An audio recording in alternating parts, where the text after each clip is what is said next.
Do you need some new gym gear and want to give back to the community at the same time? Aperio Athletics has you covered with 5% of all profits going towards the Canadian Mental Health Association. Sign up for their rewards program and receive $5 off your next order. Use code JUNGLE15 to get 15% off your first order. I got this brand new hoodie sent to me from Aperio Athletics, and I am absolutely loving it. I've been wearing it every single day. The quality is incredible, very nice and warm. It's perfect. And I'm just absolutely loving it. They sent me a shirt too, also very nice and breathable material. It's very high quality stuff. So thanks to Joel over at Aperio Athletics for that. And visit the Aperio Athletics online store at aperioathletics.com to claim the benefits and rewards waiting for you. Be sure to follow them on Instagram and TikTok at Aperio_athletics to be the first to know of all the latest product releases and exclusive offers. So the KIJHL Finals are set. It's the only junior league that we still got running right now that we cover, at least. Obviously, there's other leagues running. But, Joe, extremely boring conference finals in the KI. Brutal. Both sweeps. Double sweep. Incredible seasons from both Williams Lake and Beaver Valley, obviously. I didn't think either of these series would be a sweep.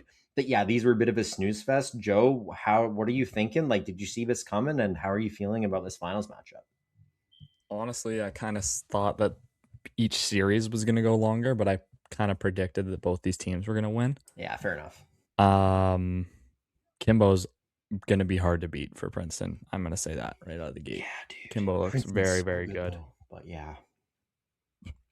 Kimbo looks really good. So it's a little tough for me to predict at this point, but as of right now, I think, congratulations to Williams Lake. Congratulations to Beaver Valley on amazing seasons, the 20s as well. And Williams, real quick, sorry, just like Williams Lake, young team that shattered expectations this year, I think. And then Beaver Valley, also a team where it's like, Magril's 19, but you got a lot of young studs on that team who, you might see that some of those guys move on to higher leagues next year even, but like unreal years from both those teams. Shout out to both of them. Yeah, I agree. I think Williams Lake can only move up from here. Like, they're now going to be known as like a team where young guys can go to thrive and they can have success. And then also like an amazing program, amazing rink. Seem to be pretty well run too. So just great season for Unreal fans. Great season for Williams Lake. Great season for Beaver Valley. They're always going to be up there, especially in that Neil Murdoch division. So overall, Owen, are you excited for the finals here or what? Yeah, I'm kind of with you where I think Kimbo's going to be a tough team to beat, but Princeton just keeps chugging along, and what a wagon they are. Like, their 20s are just so good. They have so much depth, and they've been finding a way to get it done. Pretty funny clip we were discussing before we started recording in Princeton's in the 4-0 sweep in Williams Lake. Why is Brighton Moore, I think it is, on the ice with 50 seconds left in a 4-1 game next to Trent Thiessen? Yeah, he just gets what jumped is going and on then there?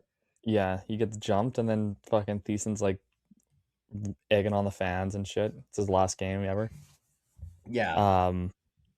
You know what? You kind of saw it coming. Like, I don't know why you put your first line out there though, and 40 seconds left. That's what I'm more talking about here.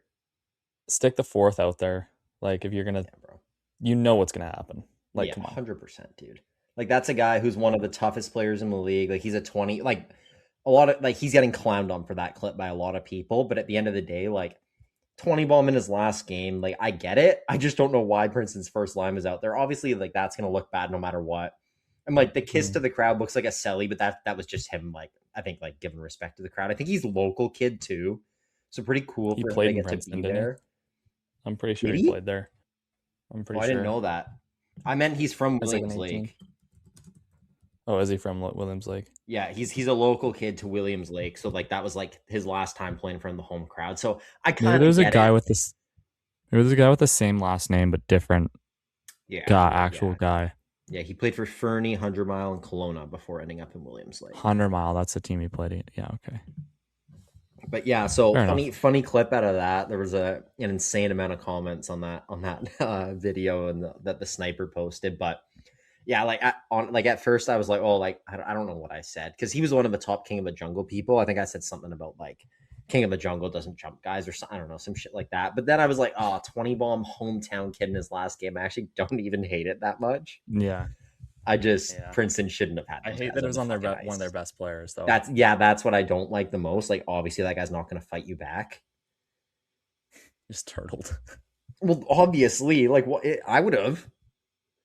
Yeah, I probably would have done the same Like, thing. Well, I'm not much of a fighter though either. But well, yeah, same. But like, even if I was a fighter, like 20 bomb, one of the best players in the league, just swept a team. I'm not getting suspended for that. Like, like, you're obviously gonna turtle there. I think it'd be kind of crazy not to turtle. exactly. Um, Exactly. No, I don't have much to say on those two series here. I did want to Um, mention on those, like, I know I've talked about Williams like a lot, but I mean, Keenan Holland, I think, came back and played the Princeton series, but that was the guy they were without. Declan Polcock only played 5 games in the playoffs. That's D-Man of the year. So, like, he only played against Quinnell, too. Like, that's just massive loss. And, like, obviously, injuries are a part of hockey, but they really hurt Williams, like, in the playoffs this year compared to maybe some other teams. Obviously, both of these teams are a lot of time to rest now, so you're gonna get best on best here. A lot of Like, 20s on both teams, too. Like, oh, man.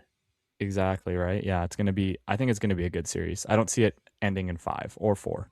Yeah. If I'm being honest, I agree. I think it's gonna be 7 games or 6 games here. I'm just taking a look at the playoff bracket. I mean, we can go back. Owen Williams only kept it to 1 goal 1 time. It's kind of almost comparable this series. Yeah, I guess how if you well look at the Kimberly did scorelines, to very similar. compared to Princeton. Very similar scorelines, very similar games, but I honestly respect Kimberly for doing it to Beaver Valley more than I respect Princeton doing it at Williams Lake. That's not a discredit Williams Lake in any way, but I just think, for Kimberly to beat Beaver Valley in the same way that Princeton's beaten Williams Lake, it probably says something a little bit. Mhm. I'd definitely say if there was Vegas odds in the KI Cup final, it would be Kimbo would be favored at this point. 100% agree. Like I think they're probably a pretty heavy favorite. Shout out to the biggest rat back-to-back years, Torn Fraun with the OT winner. Like the last guy you want to score the OT winner against you, probably. But I'm a big fan of Torn Fraun. That guy's an absolute mutant out there. Good game. Just Yeah, he's got a good game style for sure. Yeah. And then shout out Brady Magriel, dude. 16 goals in 15 playoff games. I think he has 4 more than second place, which is our guy Justice Lowen, who still leads the playoffs in points, by the way. But like 16 goals in 15 playoff games in the KI is absurd. Absurd. Yeah. And led the KI aside from Princeton's first line. They're the only guys ahead of him. So shout out to him as well on an unreal season. But yeah, Joe, you want to I know in our brackets, we both you would have had Revy here and winning. I had Kimbo here and winning, but against Revy. So we had the same final. Has your thoughts changed or are you still going, or well, I guess you had Revy. So I don't know. What's your prediction now? I'm going to say Kimberly. I have to say Kimberly in 7, I think. Okay. I'm going to give Princeton 3 games. It's a long bus. It's probably the longest bus ride you get. Yep. In the KI. I don't know I'm going to look it up right now as you're giving your prediction. Princeton's home ice too, though, dude. Like that small rink is another big advantage they could use. Like they know how to play there. I had Kimberly winning, so my official pick is still technically Kimberly, but as of right now, I'm going to go with Princeton in 7. Really? I'm on the Princeton wagon. I really want to pick. No disrespect to Kimbo. I'm not going to be I'm not going to be thrilled if Princeton wins over Kimbo. Big deal to me either way. But I think that 3-0 comeback in the first round, I think it's just when you go on a run like this after that, it's just so hard to not get it done. And I have a feeling that Princeton's going to get her done. It's only about a 7-hour ride from Kimbo to Princeton, which is actually surprising. I thought it would be further. So maybe plays a little bit less into it. It's still long though. It's still long. Yeah, but I forgot the highway that goes from Osoyoos to Grand Forks eventually connects up with Kimbo there. But Travel's always a big thing, especially in this new league, Owen. One thing I wanted to talk to you about, actually, now that it's just come to my mind, we're still in the KI. We're not shifting from anything else here, eh? Not yet. No, you're good. How do you want to see the divisions align next year? So assuming we have 13 teams, Well, I think do something. you see Joe, 2 sorry. conferences or do you see 4 divisions? Well, let's just jump into this rumor right now because I've been hearing, and I've been kind of brushing it off because it just seemed too crazy to be true. I think it's going to be a full merger next year, Joe, with the PJ and the KI. I think Tier Tier 1? 1 is going to be a full merger. Now, I don't know if that means they're just calling themselves the same league and not playing each other, but I'm hearing it's a full merger. BCHC, right? The BCHC, yes. That was always the plan, was the BCHC. So maybe they don't do the merger next year. If in that case, I assume the KI, they have to switch now. They were always going to switch. The WI was going to take the name KI, and now they're the WI. So, maybe next year they don't merge. The KI takes the name, and the PJ just PJ Tier 1 or BCJHL. I don't know. They changed. I don't know what they'll do. I think Tier 2 is keeping the PJHL. But I think Tier 2 is keeping it because they're merging. So maybe they don't this year, but I'm hearing they're merging this year. And Joe, on top of that, I told you that there's going to be a Centennial Cup representative from BC next year. I am hearing it is possible that Centennial Cup is in BC next year, hosted in British Columbia. I'm hearing that is a very real possibility. I don't know what team, and even if I did, I wouldn't be able to say, but I genuinely don't know what team. I don't know if it's a PJ or a KI team, and even if I did, I probably would be able to say either. But regardless, I'm hearing full merger next year, and the champion of that league will play for the Cent Cup at home. So I guess there will be a separate host too, right? Yeah. Yeah. So maybe there's 2 so there'll be a qualifying team from the league, and there'll be a separate host. Based on, again, rumor, but I think that's actually quite likely. That's crazy, Owen. That's nuts to hear, honestly. What a good thing for recruiting, though. That's going to make the league pop. I think that's the main. I think with this whole, especially with the independent league, like the WI popping up, and just I think there's a big urge to get this CJHL thing going because it is a major recruitment thing. Like, I know, talking to some people involved in the WI, which can't wait for the WI to get going next year. Like, that league's going to support us. Obviously, like, we're going to support the shit out of them too.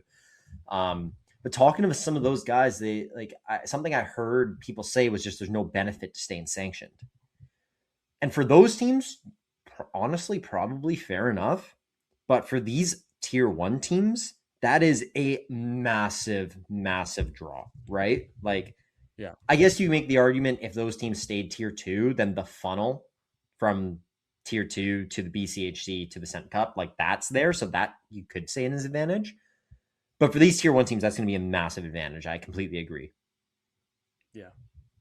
Yeah, I think, honestly, Owen, could be, if they do intertwining schedules, could you imagine? That would be so sick. What I could see happening is maybe, I don't know. This is completely made up, by the way. This is purely speculation from my own thoughts. This isn't even based on anything. What I could see happening is maybe they do like 4 showcases or something, or 2 or 3, and there's like minimal crossover. You know what I mean? Like you play, so the PJ teams only play the PJ during the year, and then at these showcases they only play cross league. Well, it's one league, but so, like, let's say, you play 50 games, let's say. You play 44 of them against your own teams, and then you play like a few random crossover games at these showcases, but they still count towards the schedule. Does that make sense? I know it's like weird because you'd only play a few teams, but I just think if they're going to call it one league, you can't just not play each other at all, right? I want it to be a full-on BCHL clone. Yeah, like, no, I know. That would be sick. Another thing along those lines that I do want to say, we might have talked about it last episode or in the past. This new league is not trying to be or replace the BCHL. The BCHL shouldn't even be viewed as competition anymore. It is basically major junior. There are guys who go from the BCHL to the Q and put up better numbers in the Q. Or at least there has been a couple instances. So, well, the Q is its own topic, though. It's fucking falling off. Q, but yeah, for sure. Good point. But still, it's basically major junior. It's independent. It's not really for BC kids. Yeah, 20% of the league is from BC, but it's not for BC kids. This CJHL league, I think the end goal is to be go to the Centennial Cup and your team has a chance. It's not going to happen right away, but that's the end goal. The end goal is not to be able to be better than BCHL teams. Nobody is trying to do that or thinks that's going to happen. Yes. I think the end goal is a SJ-MJ clone. 100% agree. Would be perfect. 100% agree. Fuck, get a draft. Can you imagine like those leagues do. Took a clone of the SJ, take a clone of the SJ, and then just plop it in the BC. Yeah. It would be perfect.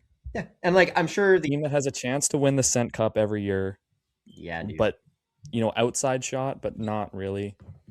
Yeah. You kind of expect the AJ team to win.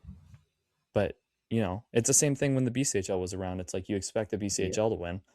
But, sometimes the CC wins. Sometimes the OJ wins. Yeah, when I was looking at like the past winner, I went the other day when I was talking about this with someone about the goal not being to replace the BCHL, and I went down and looked at the past winners. BCHL won those less than I thought they did. Like, it was like kind of 1 in every 3 or 4, and I thought it would be like 60, 70%.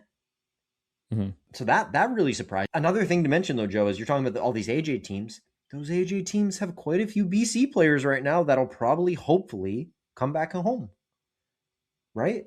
I mean, hopefully, as long as they're a Cent Cup competitor. I mean, it might take a couple of years. A couple of years. Yeah, I'm not talking. I don't think nothing's going to happen right away. So, but yeah, dude, it's really interesting to talk about, and the fact that it's like, I mean, we started this. Damn, we ended up randomly choosing to start this pod at a really good time when all this shit went down. Imagine it was just the way it's been the last 10 years. Nothing crazy going on. Nothing crazy would have happened. It would have been so boring. Like, we probably would have stopped we probably wouldn't be as succeful as we were now if it wasn't for the 100% incompetence in Canada, Hockey Canada here. 100%, dude. Almost are we at 5K yet? Have we hit 5K? Almost. We're almost there. We're right below 5,000. I mean, go follow the Instagram if you guys haven't already. But seriously, that's pretty crazy. We would not be as popular as we are now. If it wasn't for the shit we had to break, or the poor communication, or like whatever. Like, people come to us for info. It's 100%. So dumb. So I guess for our sake, let's hope the communication stays poor. But for everyone else's sake, let's hope it gets better. Yes. There we go. DraftKings Sportsbook, an official betting partner of the NHL, is built for the fastest game on ice. With player props and live betting, every shift, every shot, every save gives you options to get in on the game with DraftKings Sportsbook. Owen's team, the Pittsburgh Penguins, minus 330 to make the playoffs right now. And you know what? If you are a Flames fan, you could also bet and throw away your money. Plus 2,200 for the Flames to make the playoffs. Obviously, odds subjected to change. But if you're real confident in your team, you can throw a little bit of dough on there.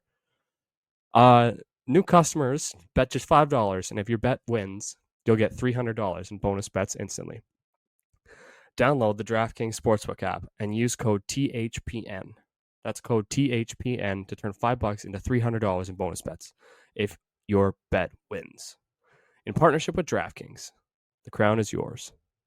Gambling problem? Call 1-800-GAMBLER. In New York, call 877-8-HOPE-NY or text HOPE-NY 467-369. In Connecticut, help is available for problem gambling. Call 888-789-7777 or visit ccpg.org. Please play responsibly. On behalf of Boot Hill Casino and Resort in Kansas, fees may apply in Illinois. 21 and over. Age and eligibility varies by jurisdiction. Void in Ontario. Bonus bets expire 7 days after issuance. See sportsbook.draftkings.com/promos. NFL Sunday ticket offer for new subscribers only and auto renews until canceled. Digital games and commercial use excluded. Restrictions apply. Additional NFL Sunday ticket terms at youtube.com/go/NFL Sunday ticket/terms. Limited time offer.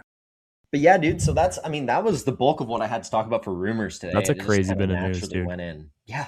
It's insane. That's a crazy bit of news, dude. Yeah. I don't think I had anything else rumors wise. Like there's some other news, I think. Oh yeah, like I'll just do this now. Coastal Joe, they announced their new head coach replacing Brad Wingfield, Briar McNaney. It's his 10th season of coaching junior hockey. He was in the SJ and the KI, I think in Nelson in the KI. So he's their new head coach and GM. I believe he was working with the team already, like as a development coach or something. But that's their new head coach, Joe. Personally, don't really know anything about the guy. But yeah, like obviously wishing him nothing but success, and hopefully, yeah, man, hopefully these guys, Coastal, and just continues to improve their program and put out a good competitive product on the I ice. love Coastal, man. I hope they do know. well. It's such a switch up for the league. Can you imagine it fucking like can you imagine Kimberly coming down to Coastal next year though and like playing a game? Oh, Like how sick that would be. insane. Like it'd be so Insane. fun. If the KI can pull that or if the BCHC can pull that together, but and there's been hella guys committing to this Michigan Flint. I was just about to tell you, Joe, we just had another commitment, 1 year old buddies. Did you see that? Yes, one of my old rookies, Caden Ma. Yes, sir. Shout out Caden Ma of old rookies. Castlegar for committing to Flint. Yeah. Probably the 8th KI guy this year that's committed to the fucking Michigan Flint here. So, good for him. Yeah. I hope they were not very good last year. So I have a very, very good feeling that they're going to do a lot better than they did last year. Well, they're following the Drury playbook, Joe. Maybe outside shot at Natties. Yeah. I like that. I like that call. I mean, we see these teams that load up on KI guys be successful. So that'd be sick. That'd be awesome. I mean, KI needs to get scouted a little bit. This is my thing, Owen, is like more D3 commitments out of the KI this year. But like, dude, so many more players should be going D3 out of this league. Like I'm telling you, so many good players come out of this league. So many and they just get overlooked, or like players don't even want to go because they don't even get reached out to by colleges. Like you have to shop yourself, which is hard. So I hope that with this upgrade that Owen has reportedly heard about, we can start getting some more college guys. And the guys that's like the end goal, right? Is like 100%. Players will come back to play in the BCHC if it starts getting college commitments. Yeah, 100%. And that's like at the end of the day, that's the whole point of playing junior is to go play college. Yeah, absolutely. So I think if the execs take that seriously and actually put that into practice, like that's what the players want at the end of the day.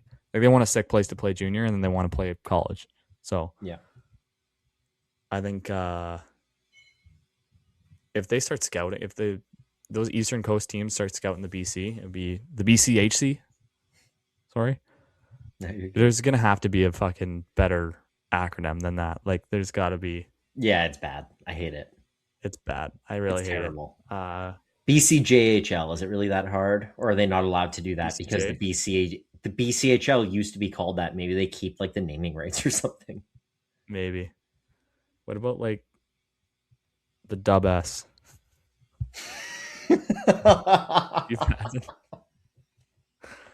No, the Western. Give me like West Dub J. Not the Widge though. The Widge. The Widge? Are we calling it the Widge? What do we call it? The Dub I the other day? The Dub I I. think the Dub I is better. It's the Dub I. Yeah. No, yeah, I like playing the Dub I. Same with the KI and the VI. Yeah, for sure. And then for some reason, the Pidge, the only one that doesn't have an I, we call the Pidge, not the PJ. Yeah, literally. You used to have a Pidge though. It used to. When we were growing up. Back in the day. Yeah. I think when you look on Elite Prospects, it still does because there's that other PJHL, the Junior B League in the Prairies. Right. Yeah. So they had the name first. But anyways, speaking of the PJHL, Joe, the Ridge Meadows Flames take down the Langley Trappers in 4 games to win. Sweep. I think they gave them the Cyclone Taylor Cup. What? I'm pretty sure that was the trophy they lifted. It wasn't the Stonehouse? So who gets the Stonehouse? The KI? Nobody. The commissioners. Imagine they shipped the Stonehouse up to Kimberly or Princeton. Yeah, I got no idea where the Stonehouse is at, dude, to be honest, but It's dormant. Where's the Moat? Is the Moat gonna be the KI? who knows, dude? These trophies, they just sit in a basement somewhere until it's time to whip out a new one for some reason, but Yeah, where the hell? Who keeps them? Jeff Dubois keeps them in his basement or what? I couldn't tell you, bro. Like that's ridiculous. Yeah, but Ridge, I mean, Like the Cyclone. yeah, I think it was the Cyclone. I don't even remember really seeing. I just remember hearing that. But they take down Langley in game 4. What a team. Back to back to back for Ridge. 3 in a row. Doing it for Hack this year. They were posing, sorry, with the jersey with his name bar on the back after they won. It was, you obviously love to see that, and he was with those guys every step of the way, and they all loved him there. They had him for a couple of years, so really love seeing them get it done for him, and I'm not surprised at all that they did this.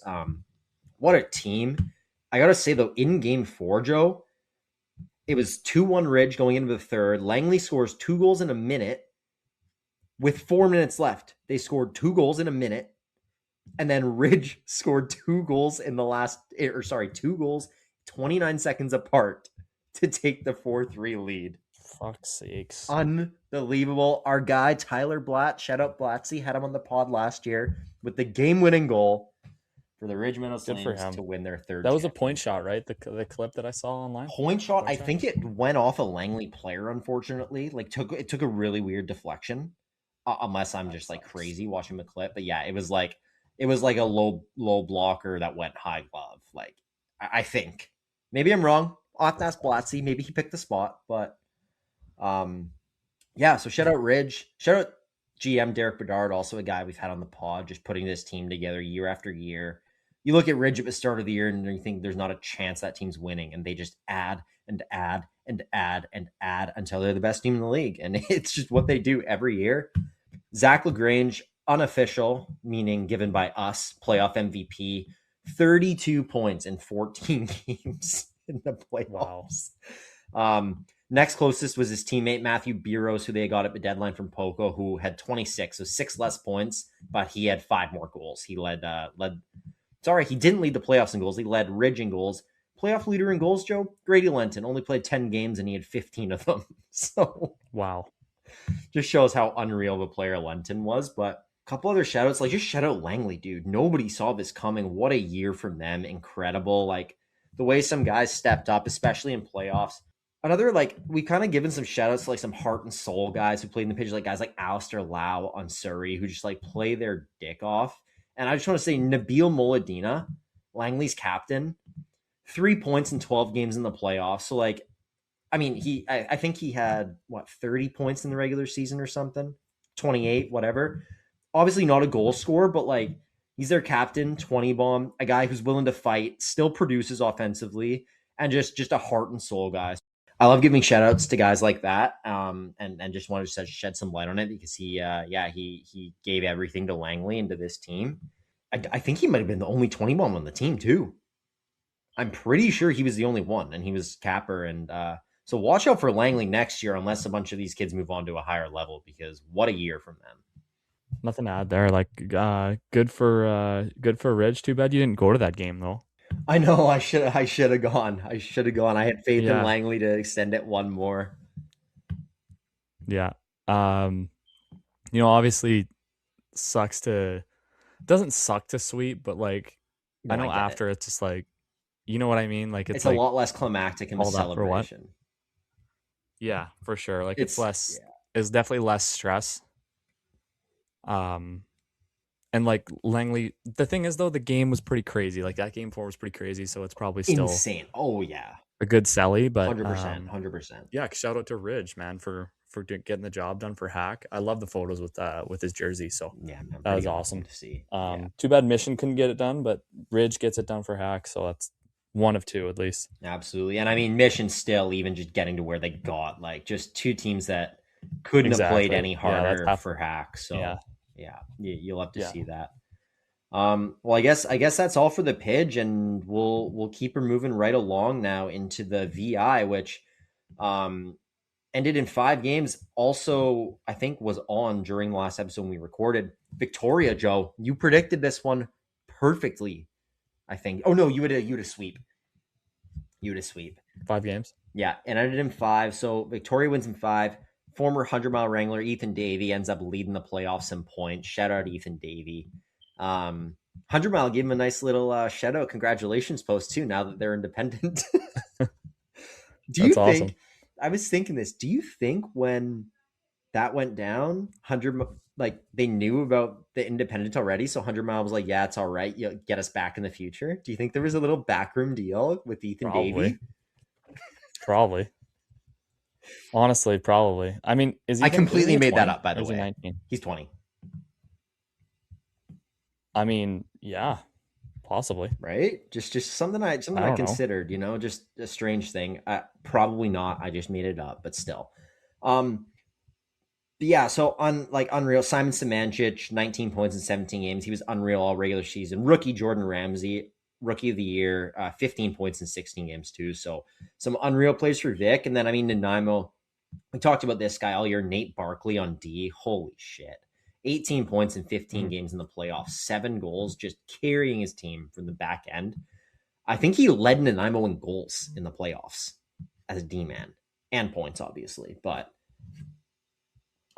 just an absolute stud. Had to shout him out. And yeah, just shout out Nanaimo on a great year. This is a team was kind of like a top end VI program for a long time, had a rough few year stretch, and I love seeing them back at the top now. It's good.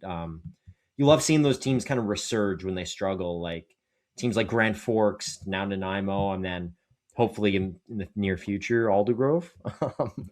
You never know, but yeah. What else did I want to say? Oh, Nanaimo kept most of these games close too, like the final 2-0 for Victoria. There was a 3-2 OT win for Victoria, and then Nanaimo won a game. So close games, except for I think game 4 was like a 5-0 blowout. Playoff MVP, Joe, needs to be mentioned. Victoria goalie Finn Wilson, 945 save percentage, 12-5 record, 17 games in the playoffs. Playoff MVP. This guy played in a bunch of junior leagues, played junior A. He actually was a London Knights draft pick in the O. I think he got some preseason action for them in the past, but just unreal goalie. And he stood on his head all playoffs for Victoria. Even though they had an unreal team in front of him, he was just like, you beat that unreal D, you get in, you get a chance, and you got to go up against Finn Wilson. Like, give me a break. So shout out Victoria, man. What a year. Yeah, what a year, man. I mean, I don't think a lot of people predicted them to lose in this final. So I think that, a lot of if there was money on it, I think a lot of people took the favorite. But still, shout out to both teams for this this final here. I think Nanaimo making it that far is unbelievable. Did I pick them? I think I might have picked them actually. You did, Joe. You did. I don't know if I picked them to go to the final, but you did. But were they the underdogs in their other series though, technically? Their series against Comox, I think Comox loaded up a lot at the end of the year. So Nanaimo was the 1 seed, but Comox was they were a very good team. It was 2-1 Comox in that series at first. So okay. Well, yeah, fair enough. I mean, I'm just saying. I think that a lot of players, a lot of people thought that Victoria was going to win. It ended up being correct there, but hopefully, I want to see some more balance in the BI next year. I want to see more player retention, bro. Yeah, I do too. Yeah, 100%. I mean, also, one thing I can mention: Nate Barkley on Nanaimo and Madden Cruikshank on Nanaimo. Congrats to both those guys. Signed with the Nanaimo Clippers for next year. Both very, very well deserved. I think Cruikshank was a top 3 rookie in the league as well this year. So both those guys absolutely deserve that. And then I think if we're good on the VIJHL, one other thing I need to mention is congrats to David Rutherford, White Rock's head coach, got hired by the Surrey Eagles as their new head coach and GM. So 1 year in White Rock, I mean, the results speak for themselves. White Rock was always a good program, but he really, really elevated it to run it like a BCHL or major junior program.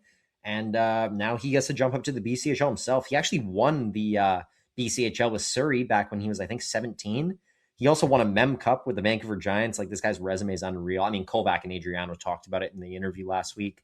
Check that out as well if you haven't already. Great interview, and talked a lot about just what an unreal coach David is. And yeah, just wish him nothing but success in Surrey. And yeah, he's a great coach. And I think we're going to get him on the pod soon too, actually, or hopefully at least. We got a lot of guys to try and get on the pod right now, dude, especially with all these leagues ending. Like, you know, we obviously want to get guys from all the championship teams, but then it's like we also have other interviews we got to do. So it's kind of all over the place. We're trying. Yeah, no, that's fair. I think we'll have a little bit more time in the off season now because we'll be, you know, a little bit more free and there'll be like less shit to talk about. Whenever the KI decides to make a statement about how it's actually happening, maybe we'll make a podcast about that. But yeah, I think we'll just have to wait and see. What kind of content we can drop on. Yeah, exactly, bro. Well, I'm excited for you to be back too. Hopefully we can get some more stuff like in person. One other thing I also just saw, Joe, the Powell River Kings are expected to make an announcement today regarding the team's future. Just saw that come down the pipeline. So keep your eyes out for that. I mean, obviously that announcement will have been made by the time this episode was released, but still. Fair enough. When do you think it is? I think they're going dormant next year. Like you said. Yeah. I think they'll be dormant for a year, and then who knows? Hopefully the join the BCHC. Hopefully. Also, Joe, I'm hearing this one's way less likely. I don't know if I buy it. I heard that there is at least a few VI teams that want to come back to BC hockey. So keep an eye out for that too, as some potential stuff for the future that could go on. Maybe like a coastal tier 2 with the PJ and VI, and then a couple of teams get to go tier 1. We'll see. You never know. That'd be nice. Some VI teams are also owned by BCHL teams though, so that's a little sketchy there. You can kind of narrow down who's not. Then you can kind of narrow down who wants to come back to BC hockey by the ownership. So exactly. Yeah. Well, you can at least cross off a couple names. Mm-hmm. But yeah, dude, I think that pretty much wraps us up for today. NHL playoff race has been mental as well. But I mean, only a few games left. We can probably save that for a full-on playoff preview next week. Go Penguins go, pretty much clinch that spot. Looks like a Penguins-Philly first round, which, first of all, I'm so pumped for that. Second of all, imagine telling someone that at the start of the year. They'd be the 2 and the 3. But yeah, I think that'll wrap that should wrap us up pretty good for today. I don't think there was anything else I had written to talk about, and if there was, I'll try and get it next episode. Sorry. Follow and download our podcast. Please do. Also rate us 5 stars. What are we at for 5-star ratings? We haven't checked that in a while. We're over 50 on Spotify. Over 50. Spotify. Jungle Hockey Pod. Let's see. Apple, we get a lot less reviews, but we get more streams, which is kind of funny. Maybe we'll there it is. Wow, first thing. What are we at, Owen? It doesn't say. Why can't I find it? 55. Hey, we got one more since I last checked. I think it was at 54 actually, so 55, 5 stars, perfect rating. Someone give us like a 3 on Apple too. Fuck you, whoever that was. Who was that? I don't know. You can't see who it was, but delete it. I can't. Fucking horse shit. It's okay. It still has us at 4.9. All right, good. Anyways, thank you guys for listening as well. Yeah. Thank you so much. Yeah, nothing else to add, Owen. Kind of a dead week. Yeah. I mean, I'm surprised we stretched this out this much. I think we actually had some really good stuff to talk about, even though it's a bit less action going on. We just get to talk about stuff a bit more in depth. So next week, obviously, there will be update on the KI, NHL will be going, and then we're supposed to be doing an interview tomorrow that I'm really looking forward to, and then a bunch more interviews. So Thank you all so much for listening, and stay tuned for the next one. Perfect.